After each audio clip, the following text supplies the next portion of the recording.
Hello, everybody. Ella J here on behalf of SEScoops, and today I am joined by the Liverbird, Lizzy Evo. So, how are you today? Hi, I'm good, thank you. Ella, how are you? I'm fantastic to be chatting with you. You got the sun shining on the beautiful star that is Lizzy Oh, Evo. thank you so much. That was so nice. Thank you. I wanted to start off today talking about an exciting match you had last month with one of my absolute favorite people in the world, the hardcore country legend, Mickie James at 1PW. So, I mean, can you tell me about your overall experience with working with Mickie James and more about that moment with her? Yeah, so the first time so when they first reached out to me and they were like, so we want you to be a part of 1PW and we think you would work really well with Mickie James. And at first I was like, that's not gonna happen. Like I used to watch her as a kid. I used to come home from school, I put wrestling on and Mickie James was coming out and like that to me that was surreal. So I was like, I had very high hopes, but I was like, maybe not. And then it got confirmed, and she cut the promo on me, and I was like, this. I think I cried nearly because I was like, little Lizzy would have been so proud because I never ever did like imagined that them things would happen. So when I got to the actual show, I was so nervous. I was like a little kid. But she was just really nice, like so humble and so lovely. And it was like it was an honor for me to be in a ring sharing it with Mickie James. Like I can't believe it's even a real thing. And you got a kiss from her. And she smacked me bum. She I was did. it was cool. I ticked so many things off the bucket list in that match. So many. I know. I was so excited. So, like, also, this was promoted like fairly early. Like, I think I started seeing it promoted like May, June, and then like it wasn't until October 1st. And I was like, oh, okay, Lizzy. I feel like you are one of the people because she doesn't do a lot of indie dates nowadays. No. So, I feel like you were the right person for the job because I feel like you like the last year and a half, like I feel like you've just been really one of the names that have been standing out in the UK. And so I Thank you feel so like much, Ella. I Thank feel like you. it was just, it was just rightful. And I feel like again, how did that feel also knowing you're kind of one of the few faces to face her during her last rodeo in like on the indies? It was so one of the staff from the Doncaster Dome, they were big fans of wrestling, big fans of Mickie, and they were like, this could be like potentially Mickey's last match in the UK, Yeah. like ever. And I was like, I didn't realize that. That's so cool because like so throughout like my journey, whenever I got places, it was like I would do stuff and then the doors would close. So I reached Defiant and I became Defiant Women's Champion. The company closed. So I was the last women's champion. Then I was the last centerfold of the Fighting Spirit magazine. So it was like I was always like the last person to do something. So I just thought that was dead cool. So if that is the case, I'd be Yeah. so happy. You know Yeah. that's such a dream. Yeah, wrestling is so unpredictable. And again, I she's only done like maybe 3 or 4, if you count GCW as an indie, maybe 3 or 4 indie Yeah, dates this year. No, she had the one match in France, the UK, GCW, and I think there was one more. So she's like not done a lot of them. And so I feel like no. of course, I feel like you earned that opportunity and maybe she might return. I don't know. But as it I hope stands she right now, does. you are her last like indie date as of right now. It could change, but That's so still, cool. I was It's so cool at the minute. it made my heart happy seeing like two of the best people just colliding in there. And I feel like obviously that match took place in the UK, which has been home to a lot of awesome work you do, which was elevated earlier this year. Also, hello, cameo from the little dog. We're gonna talk about this. Or the little Little cat. kitty, Little little cat. kitty. Hello. She always gets involved. Always. What's your Her cat's name? name's Kitty. Okay, there you go. I did. So when we got her, funny story, I called her Princess because she was just so tiny and so cute. And every time my mum seen her, she was like, Hello Kitty. So like she just started responding to Kitty more than she did an actual name. So I was like, I guess that's a name then. There you go. I mean, it's nice and simple. It works. Yeah, exactly. But like we were talking about, you've done the UK has been home to a lot of awesome work of yourself, which was elevated earlier this year when you officially made your on-screen debut in NXT UK against Angel Hayes, who I know you're very familiar with. So, I mean, can you tell us more about how this opportunity to join NXT UK came together? I know you had a dark match last year against Myla Grace, who we also love, but now getting to make your on-screen debut. So I remember like go back a few years ago, they reached out to me and they asked for like footage and Yeah. stuff like that. So when I sent footage back, I knew it wasn't what they're looking for, and then COVID happened, so nothing really came of the email and stuff like that. So I kind of just like took it on the chin, like oh, my maybe never happened for me, and I just throughout lockdown I tried to stay focused on getting mentally strong and getting physically better because I was out of shape. I was always blowing in the ring, and I just knew things needed to change, and it was up to me to change them. No one was going to do it for me, and I couldn't sit and be in a phase where I was like, "Oh, I wish, because Mm-hmm. it doesn't change anything. You just have to go and try and get it again. So that was what I did, and then I just randomly one day I had an email that said like, "Are you still interested in working for NXT UK?" And that was kind of where it took off, and then I got a tryout, and then I was invited for a dark match. I had quite a few dark matches before I was put on screen, which was cool because it allowed me to get like a feel of it, and it was just like it was a dream, you know. Like for me, having worked 10 years to get to that, just being in a ring and seeing the W logo on turnbuckles and the cameramen and the steps, just everything was like, yeah, I took it in. Like some people don't really appreciate moments like that, but it's the little things for me, and they were everything like that I ever wanted it to be when I was younger.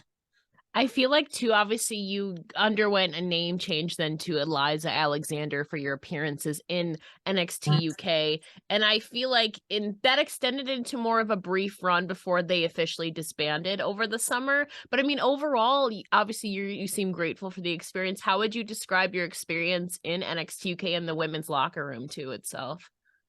You know, so it was really fun. I got really close to quite a few girls that I'd never met before doing the tryout. I think it was the tryout. A couple of them messaged me when I came home, and they were like, "You did amazing. We hope to see you back." And it was really nice that some of them took time out of the day to do that.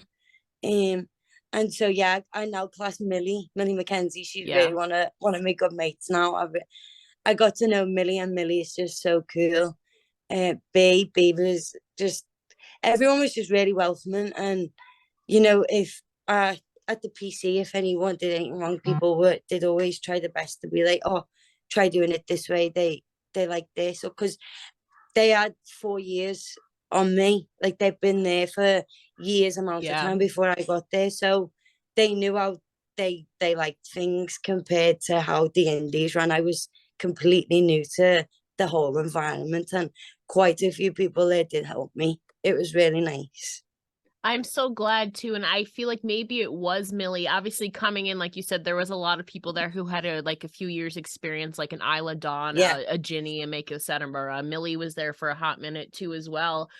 Maybe it was Millie. Was there anyone who really like served as a mentor or guided you on your way into the brand?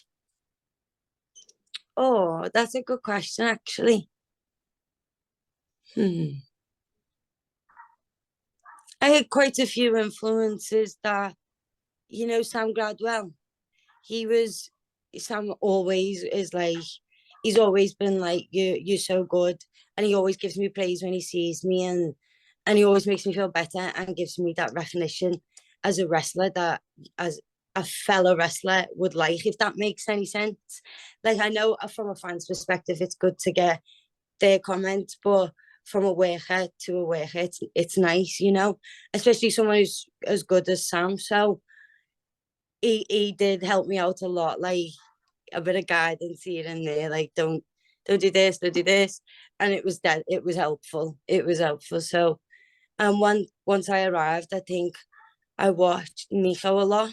Miko Satomura was just like the humbleness for such a legend in the wrestling world. Like it's unreal. She was such a lovely, lovely woman and could just like smack it up so fast. Like she's so cool. So I always looked at Miko as like inspiration to be like that. She's an absolute legend in the game, former NXT UK women's champion before they kind of got merged together. I just can't even like imagine being around like so much like veteran experience in there with like a Mako and Isla. You know what's crazy? Even like Millie is like a veteran and she's only like 21, I think, or something like that. It's absolutely crazy, but you were surrounded by so many good people. And you mentioned kind of getting good feedback from people. Was there any like advice or feedback or critique that you received from anyone there that has stuck with you through this? Yeah, so William Regal, it was I'd always wished to meet William Regal because you hear all these stories about him being such a nice man and I'll give you his time of day. And so one day he came into the PC, and after the session he just came over. There was three of us there, and he just came over and he was like, so lady, because he knew at the time we was brand new there. And he was like, do you have any questions? So I asked him a question in which he was like, he went into detail so much. And every match I have now since that, I always think of it. So that probably William Regal's words that was stuck in my head the most from my NXT UK days. And I mean, you talk about legends. William Regal is, I mean, famous War Games, but he's also like been in, obviously now been in the game for I don't even know how many decades now. And now obviously lending his voice to AEW. But I feel like too, it made me kind of sad because you had kind of just arrived like onto the scene. I think it was March or February when you like made your on-screen debut. Yeah. And then it kind of got cut short when they announced that it was disbanded. So I don't know what that conversation looked like. What was your initial reaction to receiving word that NXT UK was officially disbanding? What did that even entail, that conversation? You know, it was like, so I didn't expect it at first. I was like, oh. It kind of sets you as the mentality, like I said before, all them years ago, you just have to go and try and get it again. And I knew from that moment that was when I had to start working if that was where I wanted to be back. And I think it was sad because I felt like I never even got going. You know, like they gave me such a really good push, and you know they did look after me well. But yeah, it was sad. It doesn't take away from the fact that it was sad to see it all come to an end. Even before I got there, all the memories that I see people share is like, you know, it's sad time, and now you just have to, if you want that, you have to go and work for it again. It seemed like you were getting a push because you racked up quite a few. I think you had 6 or 7 matches on TV. I believe you won 4 or 5 of them. So I mean, you were pretty much winning a lot of your matches besides like the title or the number 1 contender matches. But Yeah. you said that they kind of started like pushing you. Did they have like creative plans for you in mind, or I don't exactly know how it all works. I don't really know what the initial plan may have been for Okay. me. I don't know. Because, you know, that was just one thing, but, you know, I knew I had to do the name change. Yes. And which was cool, by the way, because it was just like starting as a brand new wrestler with just tons of experience, which was fun. Eliza Alexander. It was cool. At first, it sounded like it was like a mouthful, but then every time I heard Kirsty, the ring announcer, who was like, she gave me goosebumps every time she announced me. I was like, yeah, it's grown on me. I like it a lot. No, And that one day I hope to see Eliza Alexander come back because I did love that name. I really did. Well, never say never. Obviously, NXT Europe is looming, that launch. Do you know if you were ever configured or know of any plans for you to be involved in the expansion? Or I don't know, what's the status? Yeah, I don't really know, to be honest. I don't know.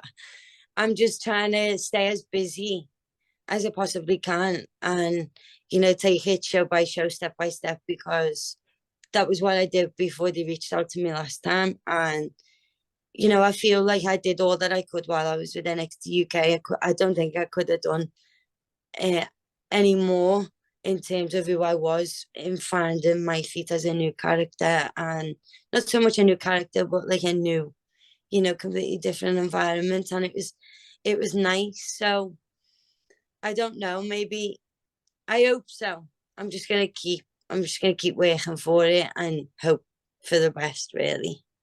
Exactly. And I feel like too, like you said, your ultimate dream in life was to be a wrestler. And you mentioned a few moments that you have been really proud of and really blessed to have. I've seen you share on your Instagram. So what are some of those few moments in your career so far, NXT UK or not, that you're really grateful for or proud of? Oh, definitely sharing the ring with Miko, even, at the PC when we would do sessions and stuff, but just main eventing an episode of NXT UK wrestling Miko in a tag match. And it was just because when I was first starting out, I used to watch Japanese wrestling a lot, and I knew of Miko obviously Hmm. because she's such a legend in wrestling. And so it was just mad that it was me involved in that. I'm so glad because although it was such a short run, I did a lot of stuff that, and I wrestled people that I've, even Thea Hale from over in the Yes. States. I love Thea. She was such a lovely person. I'm so grateful I got to share the ring with her because she's going to be massive. Um, I did so much, like even just having a number one contender spot, that was cool. Um, just wrestling all the girls that I had a chance to share the ring with, even Angel A's because she's one of my best friends. It's I had so many, but probably sharing the ring with Miko in the tag match because I used to be such a big fan of Miko and Japanese wrestling that it was a bucket list dream match for me. Although it was a tag, I still got to work with it, and I was grateful for that. You get to share the ring with one of the absolute best in the game, and as you said earlier, you kind of you got to see a new name and kind of rejuvenate yourself as Eliza Alexander. And we've seen the Yeah. evolution from obviously Lizzy Styles to Lizzy Evo to Eliza Alexander, now back to Lizzy Evo. So in what ways throughout these name changes, personas in all of this, what ways do you think that you've grown or evolved over the last couple of years? Oh, that's a good question. I feel like I know myself a lot better now. Um, and I don't just mean like wrestling, I mean mentally. Some things I've had to deal with and get on with, like, a lot of us do. And so I feel like once you take care of yourself mentally and it shows physically, and then you allow it to come into what you do for a living. And I think that was the key that unlocked many doors for me, was finding out who I was, not just as a wrestler, but as a person, and how I could portray. So I always think back to when I was younger and what did I love about wrestling? What did I hate about the heels? Things like that is what, because when I was younger, I used to love wrestling so much. I camped outside for wrestling tickets and like just stuff like that. So I always think back to how what would I think if this? So that's where I get cool ideas from, and I always like it's about knowing myself. And I know a lot of people are different, but I feel like once I got to know who I was and where I wanted to go, that was how I progressed and what for me really. And I feel like too, even in just like what the last couple of years, we've definitely seen like a confidence boost, like a noticeable boost. And I mean, you've experienced some other things personally, which we'll talk about a little bit in a bit. But I feel like too, with the evolution of Lizzy Evo too, comes with the evolution of your ring gear too as well, which I Yeah. love. I feel like the red and gold is like a staple of you now. So I don't know if it's your favorite, but what are some of the main sources of inspiration or story behind your favorite piece of ring gear? The red and gold was the idea came from, so my whole character, I am loud and proud about the fact that I am from Liverpool. I'm grateful to be a Scouser. I love where I come from. It's rough here, but I love it so much. It's who I am. And I just I hold, we spoke last time about the Sun newspaper in Hillsborough, and I hold that so close to me. So my favorite piece is the logo for the Hillsborough that is on the sleeve. Well, I'm glad that you said that, because literally maybe 2 weeks ago I placed a new order for some new ring gear, and I just ordered the exact same gear, red and gold, but it's now 97. It used to be 96, which I had to know it's 97. So now I'm getting the 97 on the arm.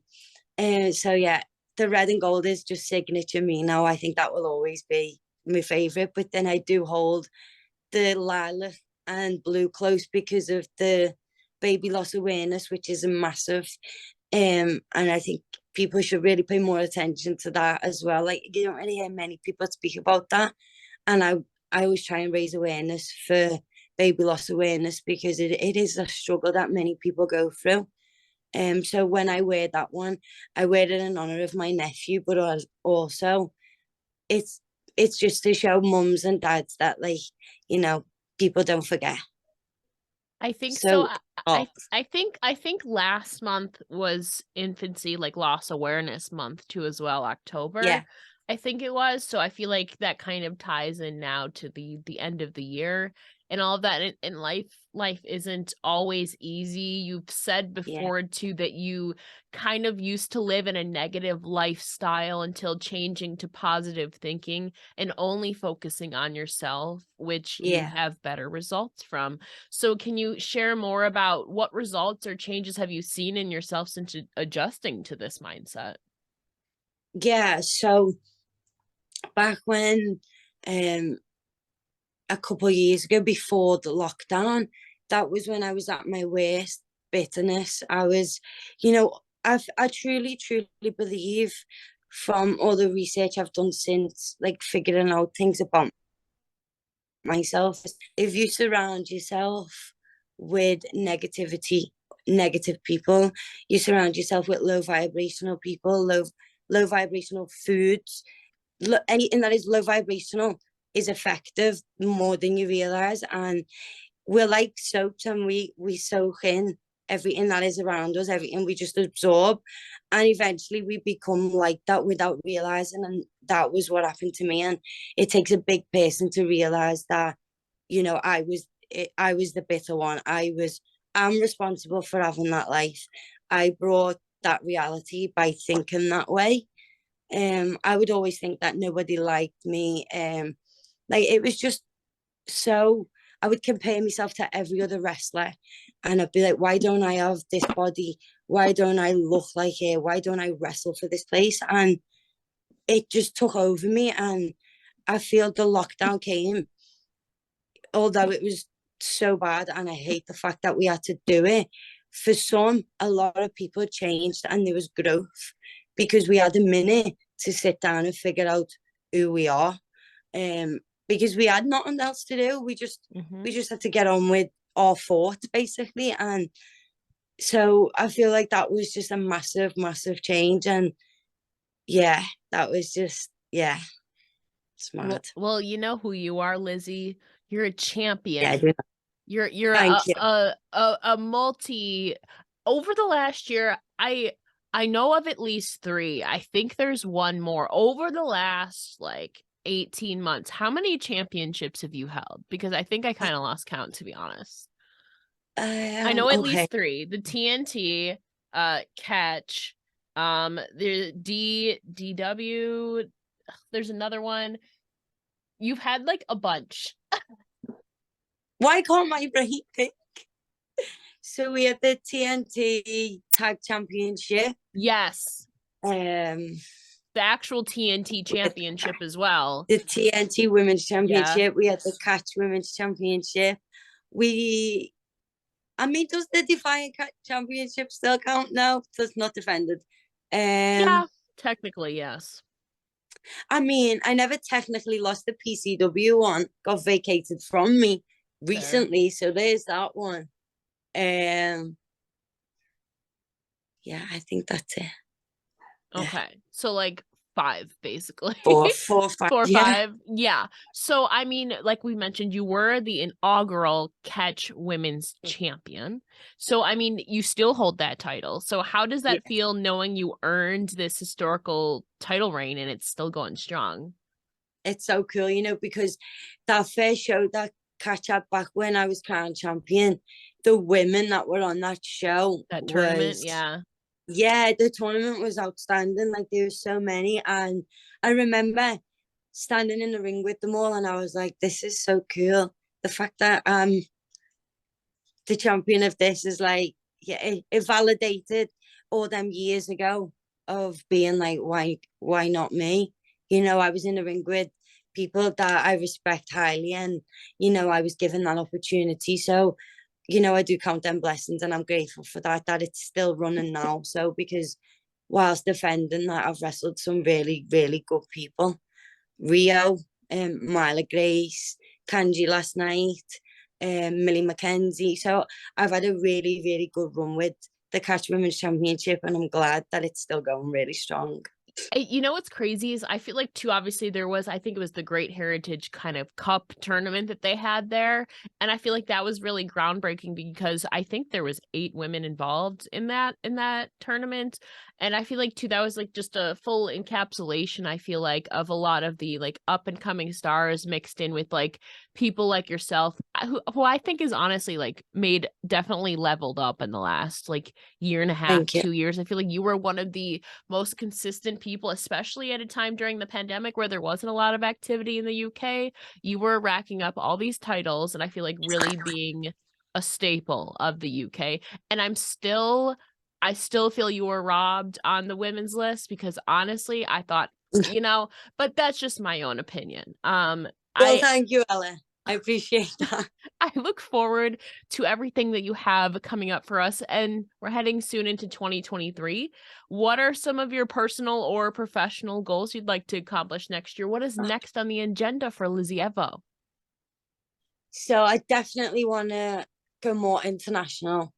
I've been a UK based a lot. Yes. Because I've been a little bit worried, like, a lot of things worry me about the big wide world. So I feel I'm finally ready for that next chapter of my life. So yeah, I'm definitely looking at international tours for 2023. And of course, I'm gonna work hard for other goals that I have in mind personally.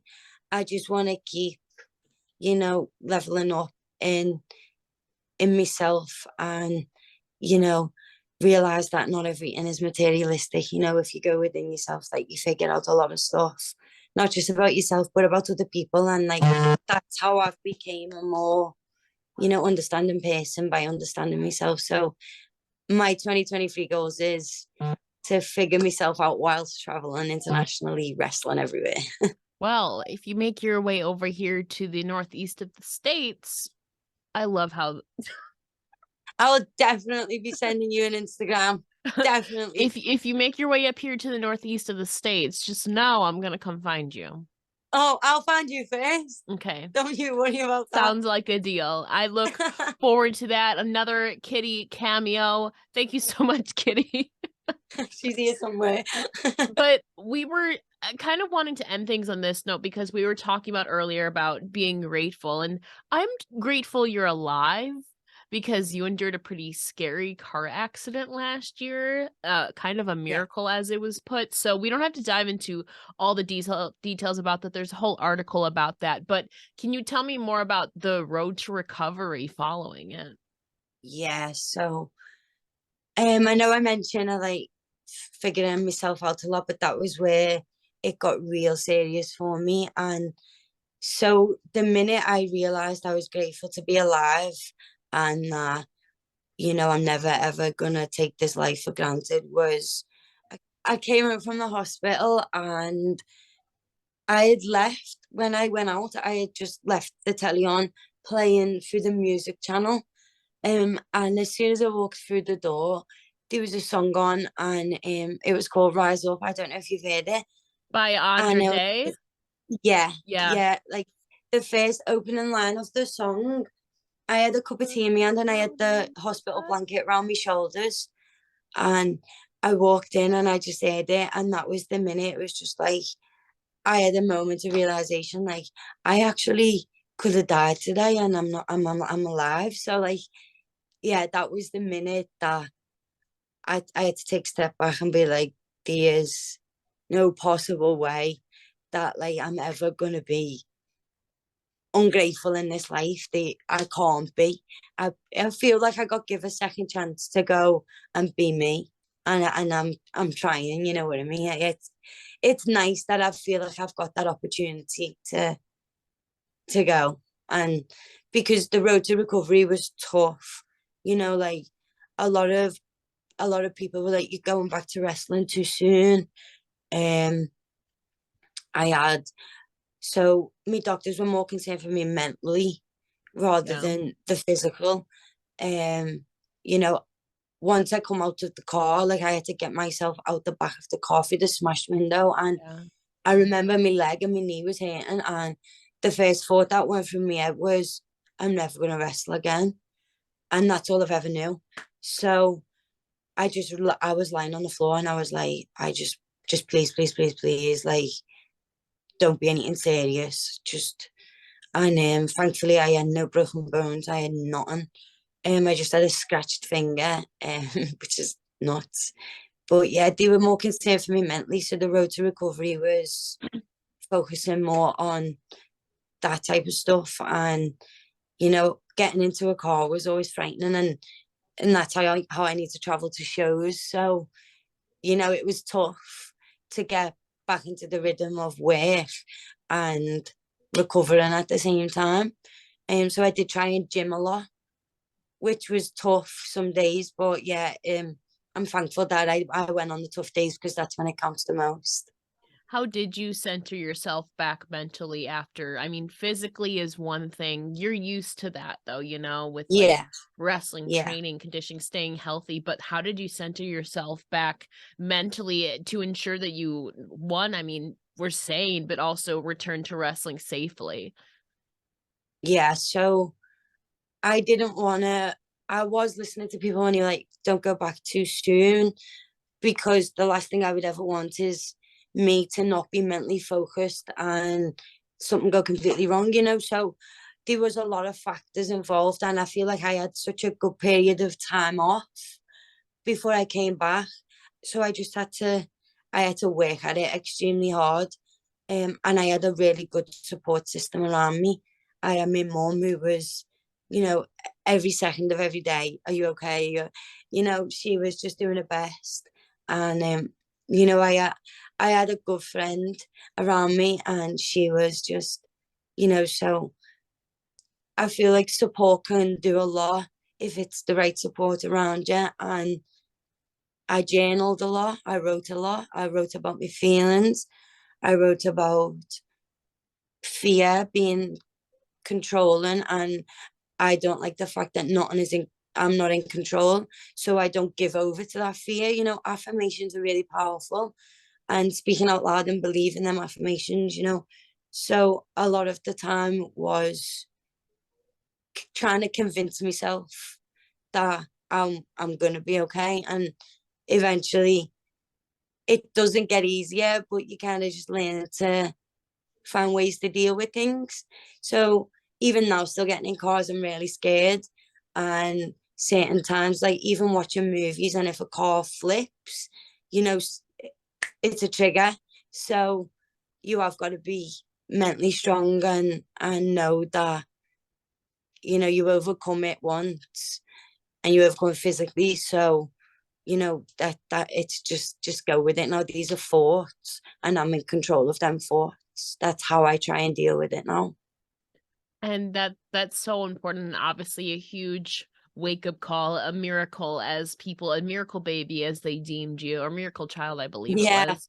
And I, like I said, I'm just grateful you're here today, because I remember seeing that and reaching out to her. I was like, oh my gosh, like I can't even like imagine. And then being out walking around with this, as obscure as that is, a scratch on your finger. I I feel know. like, which finger was it? It was this one, Your pointer the finger, index okay. finger. Yeah, I don't know if that means something, but I obviously know. you Maybe I were need to research it. I don't know. Maybe there's, I don't know. It's kind of like very distinct research, very specific research. I don't know. But I'm, like I said, I'm very grateful that you are still here with us. And Thank you. obviously we're able to continue and really, I think, really begin to forge a really dominant path in the UK. I feel like I said, you've really been one of the constants through everything. And hopefully next year you get to expand to internationally, wherever that may be. Thank you, Ella. Thank you so much. And before we let you go, can you please tell the listeners where they can find you on all your social medias? Yeah, of course. So you can find me on Instagram as Lizzy Evo 97, Twitter exactly the same, Lizzy Evo 97, and yeah, that's. I have TikTok, but I don't really use it, so let's just forget TikTok. I'm not bothered about TikTok. Okay. Well, Lizzy, Eliza, thank you so much for joining me here today. It's been an absolute pleasure as always, and hopefully 2023 is the year Lizzy Evo to the States. Thank you so much, Ella. I love chatting with you. It's always so fun. I feel like I'm just chatting with one of my mates. Thank you Thank for you so having me on. much.